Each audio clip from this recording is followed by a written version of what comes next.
Hi, I'm Julie Graham. I'm a student physical therapist assistant at Jeff State. Today, I want to talk to you about Pseudomonas aeruginosa. It is a genus of gram-negative aerobic multibacilla with polar flagella, a species that produces a distinctive blue-green pigment, grows readily in water, and may cause life-threatening infections in humans, including nosocomial pneumonia, urinary tract infections, and sepsis. It may also cause folliculitis, malignant otitis externa, and skin infections in patients who have suffered burns. Pseudomonas has been recognized as the cause of infection for 130 years. To put this in perspective, 130 years ago, Jesse James was robbing the Muscle Shoals Canal Project of its payroll, and Arthur Conan Doyle was writing about a utopian future. This bacteria will most likely cause infection for another 130 years due to its ease of exposure. Also, humans are living longer with chronic disease and immunosuppression. It is resistant to phagocytosis and antimicrobial agents. As a result of antibiotics not being used judiciously or overprescribed, resistance has developed. There's a Pseudomonas variant that secretes a biofilm which is highly resistant to antibiotics and is usually seen in cystic fibrosis patients. In healthy individuals, Pseudomonas is usually not serious. It can cause hot tub folliculitis, which is an infection of the hair follicles. It results in a red bumpy rash and can sometimes cause dark red nodules filled with pus. It's acquired by exposure to infected water in a usually wooden hot tub. It can also cause perichondritis, which is an infection of the tissue that supplies nutrients to and surrounds the outer ear. It is caused by surgery, ear piercing, or contact sports.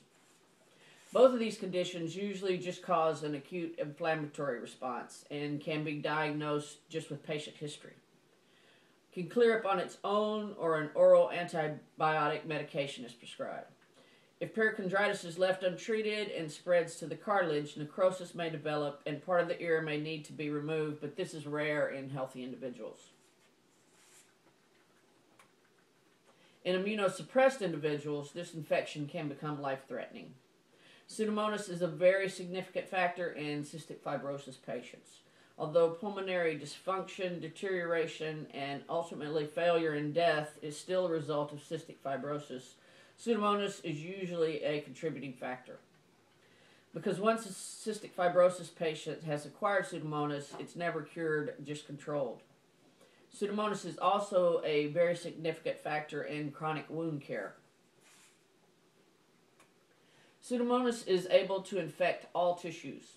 It starts as a local infection, colonizes, and advances to systemic, sometimes quickly.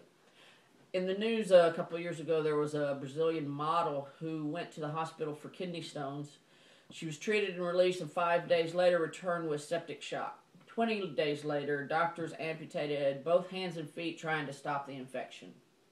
She died a few days later. She had Pseudomonas aeruginosa. There may have been some other factors involved, I'm not sure, but still, very tragic.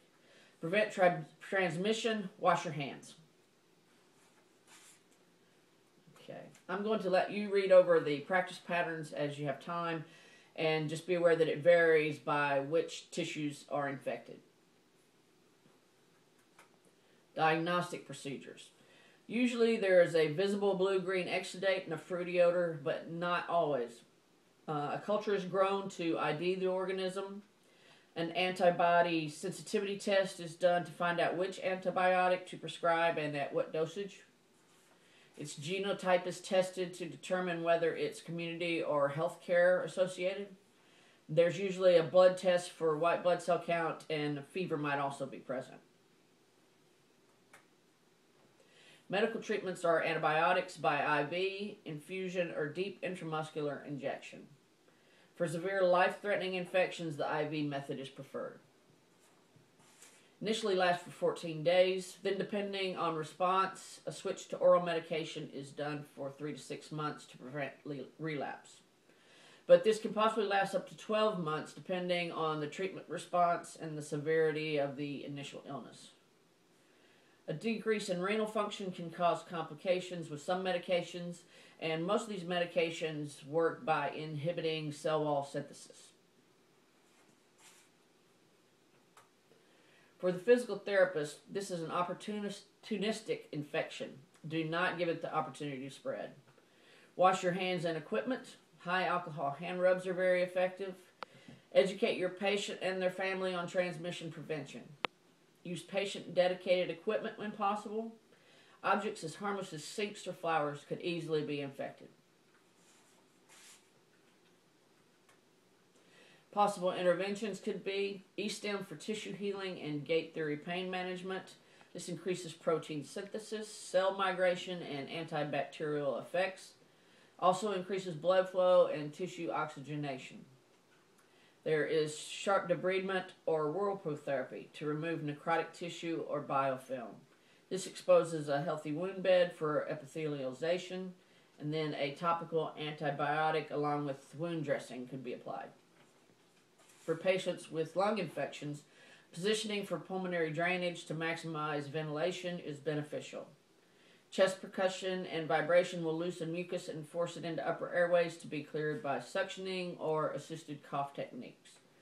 Breathing exercises to strengthen muscles used for inspiration will improve aerobic capacity. To summarize, in healthy individuals, Pseudomonas is relatively harmless. In immunosuppressed individuals, it is much more of a debilitating or life-threatening infection. It survives in moist environments and lives outside its host, resulting in a high risk of exposure. It has a high incidence of being spread by healthcare workers, usually under the nails as a result of poor hygiene practices. Once someone is infected, it requires a quick and aggressive response to keep physical impairments, dysfunctions, and disabilities to a minimum. It can easily become systemic and is associated with a high mortality rate. Signs and symptoms can vary depending on the tissue involved, the host's susceptibility, and the underlying condition. Due to these same factors, treatments are also varied. And finally, you must be diligent in hygiene and do not neglect your nails. Use sterile practices, check skin integrity and sensation. All this should become habits that are extremely important in the prevention and treatment of Pseudomonas aeruginosa. Thank you.